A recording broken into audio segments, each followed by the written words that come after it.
Bienvenue, aujourd'hui nous allons voir la création des threads en langage de programmation C. Pour cela nous aurons besoin de notre navigateur.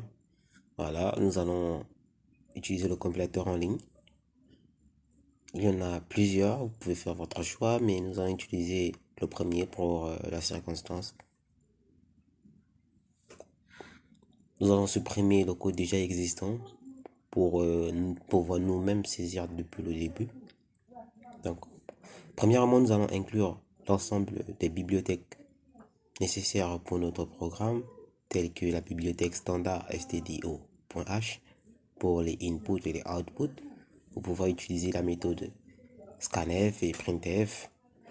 Nous allons également inclure stdlib, voilà, pour pouvoir utiliser exit success, nul et bien d'autres. Nous allons inclure également pthread qui va nous permettre d'utiliser pthread create pour pouvoir créer des threads. Par la suite, nous allons définir une taille. Nous allons définir plutôt notre fonction que va exécuter les threads. Cette fonction, c'est une fonction pointer qui prend pour paramètre également pointer. Cette fonction sera chargée d'afficher simplement un message. Voilà. Elle va afficher un message printf. Voilà. Vous pouvez mettre le message que vous voulez. Vous pouvez mettre un message de votre choix. Mais nous allons mettre hello, je suis le thread. Il va afficher son numéro, c'est mieux. Donc nous allons ajouter la variable num ici. La variable num, on va le passer, c'est le numéro que l'on va passer en paramètre. Donc on va caster notre args. On va déréférencer parce que là c'est une adresse, on va déréférencer. Voilà, pour obtenir la valeur. Donc on va passer l'adresse et on va caster pour récupérer la valeur à partir de l'adresse. Ensuite on va insérer l'adresse là, on va la stocker plutôt. On va stocker la valeur dans notre variable num et qu'on va passer pour afficher. Ensuite on termine toujours, voilà, notre thread avec pthread exit. On va passer en paramètre nul. Ensuite nous allons passer au notre main. On va retourner exit success de stdlib, exit success. Une fois fait, nous allons déclarer ici l'identifiant de chaque thread. Donc l'identifiant de chaque thread avec la méthode, avec le type pthread-t. Voilà. On va donner des noms, thread 1 et thread 2. Donc thread 1, thread 2, nous avons déclaré.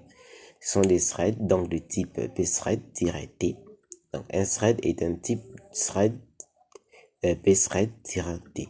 Par la suite, qu'allons-nous faire? Nous allons également créer, voilà, le premier thread. Donc thread 1, nous allons à partir de la méthode pthread-create. Voilà, c'est avec pthread-create que l'on crée des threads. Donc pthread-create, on va passer l'adresse du thread, voilà, et commercial thread 1. Ensuite, le deuxième paramètre, ce sont les attributs. On va mettre nul par défaut. Ensuite, on va passer la méthode, la fonction qui sera chargée d'exécuter. Ensuite, on va passer, voilà, une valeur, voilà, une valeur, genre un numéro, void. On va mettre, voilà. Vous pouvez le nommer, on va le nommer ID. Voilà, ID, on va le nommer ID. Vous pouvez le nommer comme vous voulez. Voilà. Si c'est différent de 0, alors il y a une erreur. Pareillement, si vous avez regardé la vidéo sur les processus, lorsqu'on crée un processus avec la méthode forK, il doit renvoyer un 0 si le processus a été correctement créé. C'est la même chose avec les threads. Si le thread est créé, il va retourner un 0. S'il ne retourne pas un 0, cela veut dire que le processus, le thread n'a pas été créé et donc il va renvoyer simplement un message d'erreur. Donc c'est ce message d'erreur là que l'on a en main pour nous signaler en cas de non-création du thread. Donc nous avons passé une variable. Donc nous allons également la créer. Voilà, ID 1. Et vu qu'on a deux threads, on va créer deux ID. ID 1, ID 2 pour chaque thread. Et là, on va donner un numéro à chaque ID. ID 1 pour le thread 1 et ID 2 pour le thread 2. Les deux ID, ce sont des types int, entier. Voilà.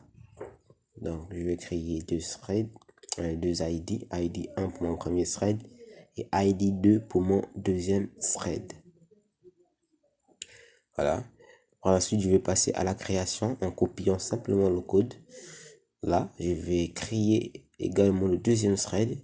Donc, je vais modifier certains points, voilà, comme thread 2 à la place des thread 1. Comme, voilà. Comme ID 1 à la place, on va mettre ID 2. On va modifier. Voilà.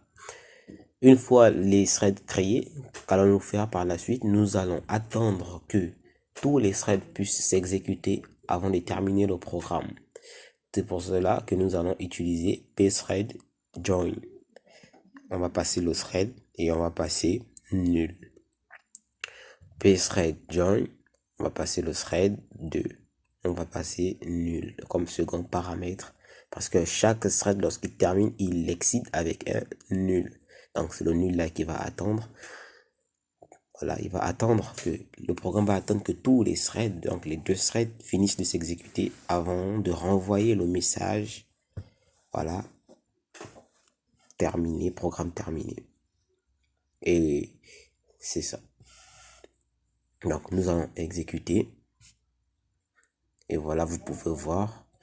On va essayer d'améliorer la syntaxe en mettant un anti/n. Voilà, on va exécuter. Et voilà. Vous pouvez voir que les threads ont été correctement créés. Donc, concernant Visual Studio Code, nous allons simplement copier voilà, le code en question et nous allons également l'exécuter sur Visual Studio Code. Voilà, nous allons ouvrir Visual Studio Code.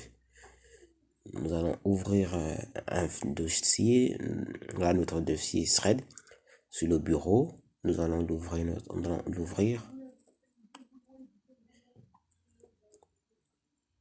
Nous allons créer par la suite un fichier avec l'extension .c. Vous pouvez le nommer comme vous le souhaitez, mais nous allons le nommer voilà ainsi.